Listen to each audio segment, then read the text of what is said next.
বস। নাম কি? মোহাম্মদ রাইসা জাহান। তোমার আব্বুর নাম কি? মোহাম্মদ আব্দুর রহিম। বাসা কোথায়? বনিয়া পূর্বপাড়া। কোন স্কুলে পড়ো? Holy Garden School and College. আজকে কি বিষয়ে ভাইভা হচ্ছে? বিজ্ঞান। বিজ্ঞান। বিজ্ঞান কি?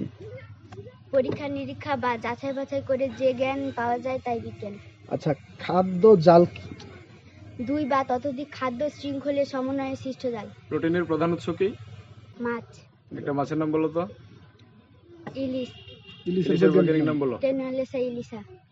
আচ্ছা, পরিচালন কি? পরিচালন কঠিন তরল ও বায়বীয় পদার্থের মধ্য দিয়ে তাপ পরিচালন হওয়া। তাপ স্থানান্তরিত হয় বা আবার বলো। তরল ও বায়বীয় পদার্থের মধ্য দিয়ে তাপ প্রবাহিত হওয়া। আচ্ছা, তুমি বলো তো ধানের বৈজ্ঞানিক নাম বলো তো। অরাইজা সেটিভা। আচ্ছা, আমাদের স্কুলে থাকা একটা ফলের নাম বলো। চালতা। চালতার বৈজ্ঞানিক নাম বলো। ডিলেনিয়া ইন্ডিকা।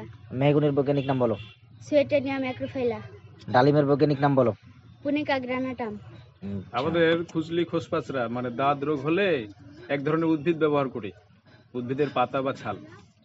কোন উদ্ভিদ এটা বলো তো? নিম। নিমের বৈজ্ঞানিক নাম বলো। আজাদি রাক্তা ইন্ডিকা। আচ্ছা, আর একটা ওষুধের উদ্ভিদের নাম বলো তো। থানকুনি। থানকুনির বৈজ্ঞানিক নাম কি? Central asiatica. আচ্ছা, সালেকশন সলিউশন বলো। সালেকশন সলিউশন কি? সবুজ উদ্ভিদ যে প্রক্রিয়ায় খাদ্য তৈরি করে তাকে তাকে তাকে সালেকশন ওটা বলতে হবে। আচ্ছা, সিলিকনের ভর কত? সিলিকনের ভর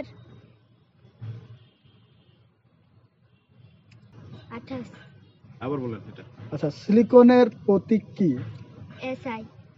সিলিকনের ভর কত? 28। গুড। আচ্ছা, তুমি বলো পরাগায়ন কি? বীজ সৃষ্টির লক্ষ্যে এক ফুল থেকে অন্য ফুলে পরাগরেণুর স্থানান্তর। গুড। ওটা কি দেখতে পাচ্ছো? জি। কি এটা? জবা। জবার বৈজ্ঞানিক নাম কি? হিবিস্কাস রোজা সাইনেনসিস। কয়টা অংশ জবা ফুলের? 5টা। কি কি বলো তো? দলমণ্ডল, স্ত্রীস্তবক, পুংস্তবক, বৃতি, পুষ্পাক্ষ। ধন্যবাদ।